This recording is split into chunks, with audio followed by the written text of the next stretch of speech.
1. Verbal counter-offers. We're seeing a rise in offers being verbally countered, said Jan Stewart, Manger, Risk Management, Arizona Association of Realtors, AR. Not putting contract terms in writing is a risky practice, and it could end up becoming a Code of Ethics violation. Article 9 of the Code of Ethics, Standard of Practice 9-1 states, "For the protection of all parties, realtors shall use reasonable care to ensure that documents pertaining to the purchase, sale, or lease of real estate are kept current through the use of written extensions or amendments." Trudy Moore, a designated broker with HomeSmart, said, "The problem with verbal counteroffers is that they usually occur when there are multiple offers. The seller's agent may tell Agent A that their client will accept one price, and then Agent B submits another offer at a higher price." Marge Lindsay, Director of Training and Associate Broker with West USA Realty, Inc., adds that verbal counteroffers can catch clients off guard, especially when they think that because the offer has been accepted verbally, it's official. Clients are emotionally involved in the transaction and truly believe when a verbal counteroffer is accepted, it's a done deal. When that turns out not to be the case, the client may seek to blame their agent for inadequately protecting their interests. Lindsay, therefore, counsels her students to inform clients that noting can be enforced until it's in writing. 2. Prepossession without written consent. We're seeing a rise in buyers' agents giving their buyers the keys prior to the close of escrow and without a written contract, said Stewart. This is not only a liability issue since the seller is responsible for the home and all who occupy it prior to the close of escrow, but also an ethics violation. Article 3, Standard of Practice. 3-9 states, "Realtors shall not provide access to the listed property on terms other than those established by the owner of the listing broker." Marge Lindsay adds, "We added provisions for this into the contract because of the many legal issues that come up as a result. The comment I make to my students is, don't let this recommendation to get keys early come out of your mouth." Realtors need to understand the liability they are exposing themselves to.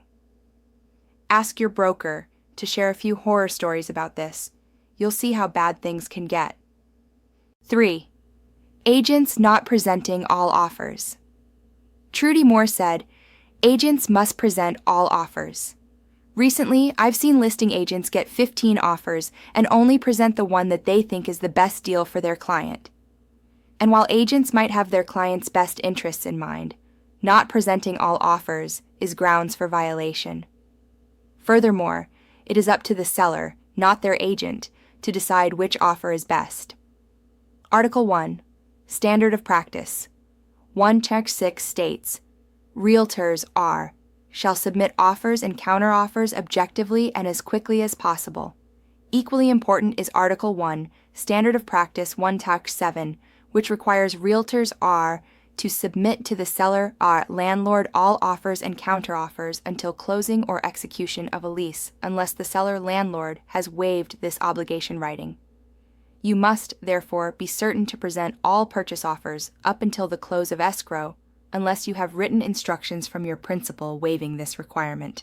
Disclose early and often. Article 2 of the National Association of Realtors, Code of Ethics states, "Realtors shall avoid exaggeration, misrepresentation, or concealment of pertinent facts relating to the property or the transaction." This seems straightforward enough, but with disclosure come gray areas. Take the following NAR case interpretation. Seller A came to Realtor B's office explaining that his company was transferring him to another city and he wished to sell his home.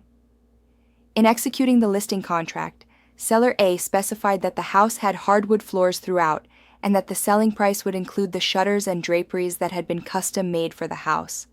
Seller A said that he would like to continue to occupy the house for 90 days, while his wife looked for another home at his new location, and agreed that Realtor B could show the house during this time, without making a special appointment for each visit. Accordingly, Realtor B advertised the house, showed it to a number of prospective buyers, and obtained a purchase contract from buyer C. Settlement was completed, and at the expiration of the 90-day period from the date of listing, seller A moved out and buyer C moved in. On the day that buyer C moved in, seeing the house for the first time in its unfurnished condition, he quickly observed that hardwood flooring existed only on the outer rim of the floor in each room that had been visible beyond the edges of rugs when he inspected the house, and that the areas that had been previously covered by rugs in each room were of subflooring material. He complained that Realtor B, the listing broker, had misrepresented the house in his advertisements and in the description included in his listing form, which had specified hardwood floors throughout.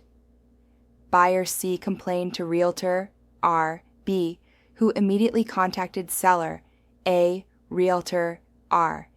B pointed out that the house had been fully furnished when it was listed, and seller A had said that the house had hardwood floors throughout. Seller A acknowledged that he had so described the floors, but said the error was inadvertent since he had lived in the house for 10 years since it had been custom-built for him. He explained that in discussing the plans and specifications with the contractor who had built the house, the contractor had pointed out various methods of reducing construction costs, including limiting the use of hardwood flooring to the outer rim of each room's floor. Since seller A had planned to use rugs in each room, he had agreed, and after 10 years of living in the house with the subflooring covered by rugs, he had simply forgotten about it. Realtor B explained, however, that seller A's description, which he had accepted, had resulted in misrepresentation to the buyer. "But it's a small point," said seller A.